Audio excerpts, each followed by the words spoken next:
முக்கிய பட்டியலுடன் டெல்லி சென்ற இடி இயக்குனர் நவீன் ராகுல். 3 ஊழல் அமைச்சர்களை போட்டுக் கொடுத்த ஐபிஎஸ் அதிகாரி. எண்ணி ஒரே வாரத்தில் நடக்கப் போகும் அதிரடி சம்பவம். தவிடுபொடியாக போகும் ஸ்டாலின் போடும் சீக்ரெட் திட்டங்கள். வணக்கம் நண்பர்களே. தமிழக முதலமைச்சர் மு.க.ஸ்டாலினை பொறுத்தவரை திமுக அமைச்சர்கள் எத்தனை பெரிய ஊழல் செய்தாலும் அதற்கான ஆதாரங்களே இருந்தாலும் கூட அவர்கள் மீது எஃப்ஐஆர் போட்டு எந்தவித விசாரணையும் நடத்திவிடக் கூடாது என்று தமிழ்நாட்டின் காவல்துறை மட்டுமின்றி லஞ்ச ஒழிப்புத்துறையையும் தடுத்து நிறுத்தி வைத்திருக்கிறார். இதன் காரணமாகவே ஊழலில் ஊறிப்போன திமுகவின் 10க்கும் மேற்பட்ட ஊழல் அமைச்சர்கள் தப்பித்துக் கொண்டு வருகிறார்கள். இவர்களில் KN நேரு ஏற்கனவே அமலாக்கத்துறையிடம் கையும் களவுமாக சிக்கிவிட்ட நிலையில் அடுத்தபடியாக ஏவாவேலு, செந்தில் பாலாஜி, அனிதா ராதாகிருஷ்ணன், மூர்த்தி உள்ளிட்ட பலர் அமலாக்கத்துறையின் பட்டியலில் இருப்பதாக ஒரு தகவல் வெளியாகி இருக்கிறது. குறிப்பாக சமீபத்தில் சென்னை வந்திருந்த அமலாக்கத்துறை இயக்குனர் நவீன் ராகுல் திமுக புள்ளிகளின் மொத்த ஊழல் பட்டியலையும் கையில் எடுத்து விட்டவர் தற்போது அது குறித்து டெல்லியில் ஆலோசனை நடத்தி வருகிறாராம்.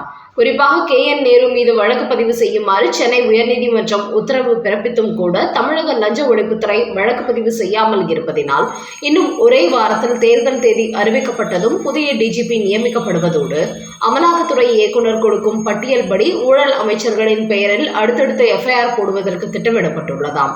குறிப்பாக திமுக ஊழல் அமைச்சர்கள் குறித்து ஒரு முக்கிய ஐபிஎஸ் அதிகாரி அமலாக்கத்துறை இயக்குனருக்கு பல அதிர்ச்சி ஆதாரங்களை கொடுத்துள்ளாராம். அந்த ஆதாரங்கள் அடிப்படையில் தற்போது அடுத்த கட்ட ஆலோசனை நடத்தப்பட்டு வருகிறதாம்.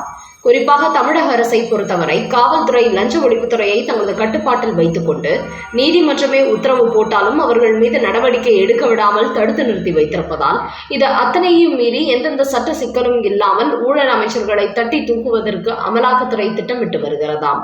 அதனால் இன்னும் ஒரு வாரத்துக்கு மட்டுமே மு.க.ஸ்டாலினால் திமுகவின் ஊழல் அமைச்சர்களை பாதுகாக்க முடியாது என்கிற சூழல் ஏற்பட்டுள்ளது. தமிழ்நாட்டில் மு.க.ஸ்டாலின் நியமித்துள்ள பொறுப்பு டிஜிபியை மாற்றி நிரந்தர டிஜிபியை தேர்தல் ஆணையம் நியமிக்கும் போது அமலாக்கத்துறை கொடுக்கும் ஆதார அடிப்படையில் அடுத்தடுத்து திமுக அமைச்சர்கள் கைது செய்யப்படுவதோடு தற்போது தேர்தல் நிதி என்கிற பெயரில் தமிழகம் முழுக்க திமுகவின் முக்கிய புள்ளிகள் பதுங்கி வைத்த கருப்பு பணத்தை ஸ்கெட்ச் போட்டு தூக்குவதற்கு தயாராகிவிட்டார்களாம். அதனால் இந்த குற்ற அடிப்படையில் திமுகவின் பல புள்ளிகள் தேர்தலில் போட்டியிடுவதற்கும் தடை விதிக்கப்படும் என்கிற தகவல்களும் வெளியாகியுள்ளன. அடுத்த செய்தி. மோசடி செய்த உதயநிதி ஸ்டாலின், வீட்டை முற்றுகையிட்ட அப்பாவி மக்கள். கடந்த 2021ஆம் ஆண்டு திமுக ஆட்சிக்கு வருவதற்கு முன்பு தங்களால் நிறைவேற்ற முடியாத வாக்குறுதிகளை எல்லாம் மு.க.ஸ்டாலின் வாரி வழங்கினார். இன்னொரு பக்கம் அவரது மகனான உதயநிதியோ வாய்க்கு வந்ததையெல்லாம் அடித்துவிட்டார். அதில் ஹைலைட்டாக அமைந்தது நீட் தேர்வு ரத்து என்பதுதான்.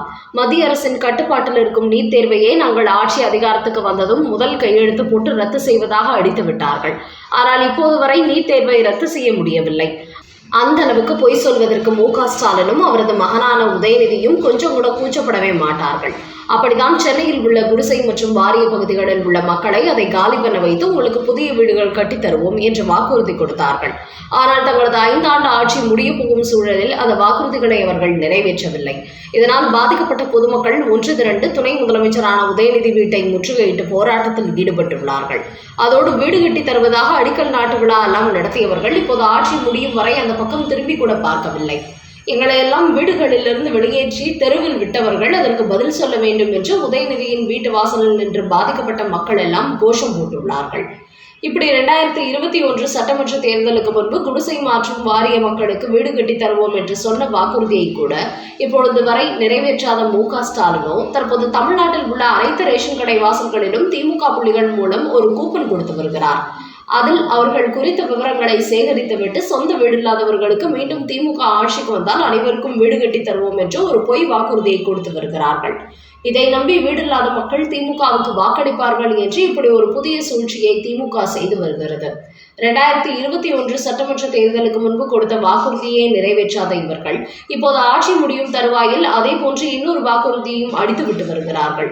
அதை நம்பி ஏழை எளிய மக்கள் மு.க.ஸ்டாலின் மீண்டும் ஆட்சிக்கு வந்தால் தங்களுக்கு வீடு கட்டி தருவார் என்கிற நப்பாசையில் திமுகவுக்கு வாக்களிக்க தயாராகி கொண்டிருக்கிறார்கள்.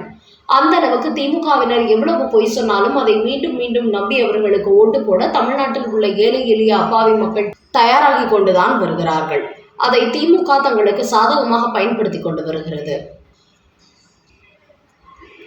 அடுத்த செய்தி. தனது மகள் கயல்விழியை அரசியல் களத்தில் இறக்கிவிடும் மு.க. அழகிரி. கருணாநிதி காலத்திலேயே அவரது மூத்த மகன் மு க அழகிரி மதுரையில் அதிரடி அரசியலில் ஈடுபட்டு வந்தவர். திருமங்கலம் ஃபார்முலாவை கையில் எடுத்து திமுகவுக்கு வெற்றி வாய்ப்பை உருவாக்கி கொடுத்தவர்.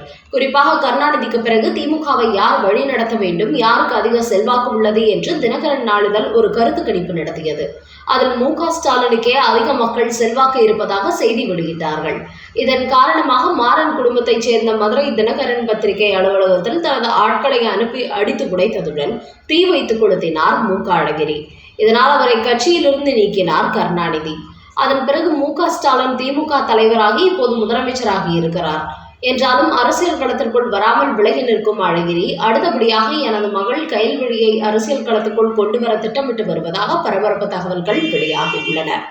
கருணாநிதிக்கு பிறகு மு க ஸ்டாலின் கனிமொழி அரசியலுக்கு வந்த நிலையில் தற்போது உதயநிதி ஸ்டாலினும் அரசியலுக்கு வந்துள்ளார். இந்த நிலையில் தனது மகள் கயல்விழியையும் களத்தில் இறக்கிவிட்டு மதுரையில் தனக்கென ஒரு செல்வாக்கை ஏற்படுத்த வேண்டும் என்று தற்போது மு க அழகிரி திட்டமிட்டு வருவதாக தகவல்கள் வெளியாகியுள்ளன. கருணாநிதி காலத்தில் மதுரை மாவட்டத்தை தனது தந்தை மு க அழகிரி கட்டுப்பாட்டில் வைத்திருந்த நிலையில் மீண்டும் மதுரையில் தான் கொடிநாட்ட வேண்டும் என்கிற திட்டத்தில் அவர் ஈடுபட்டிருப்பதாகவும் கூறப்படுகிறது. அதனால் தற்போது மகளை அரசியலுக்கு கொண்டு வரும் முதல் கட்ட பணிகளில் மு க அழகிரி ஈடுபட்டுள்ளாராம்.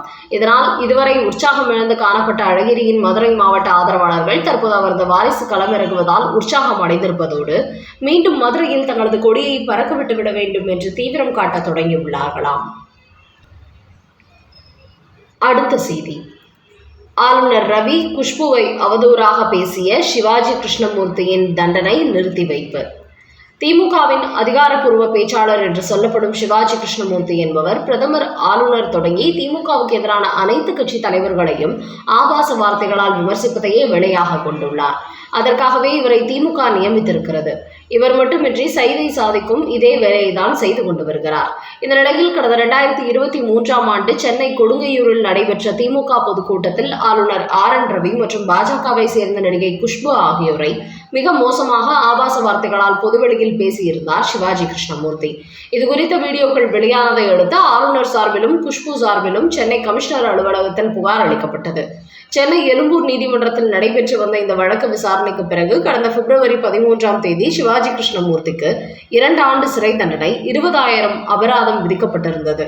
ஆனால் அவர் இந்த தண்டனையை எதிர்த்து சென்னை உயர்நீதிமன்றத்தில் மேல்முறையீடு செய்திருந்தார். அந்த வழக்கை விசாரித்த நீதிமன்றம் அவரது தண்டனையை நிறுத்தி வைப்பதாக அறிவித்திருக்கிறது. சென்னை உயர்நீதிமன்றத்தில் திமுகவின் ஆதரவு நீதிபதிகள் சிலர் இருப்பதால் அவர்கள் அமர்வில் இந்த வழக்கை விசாரணைக்கு கொண்டு வந்து இப்படி அவரது தண்டனையை திமுக நிறுத்தி வைத்திருப்பதாகவும் தகவல்கள் வெளியாகியுள்ளன.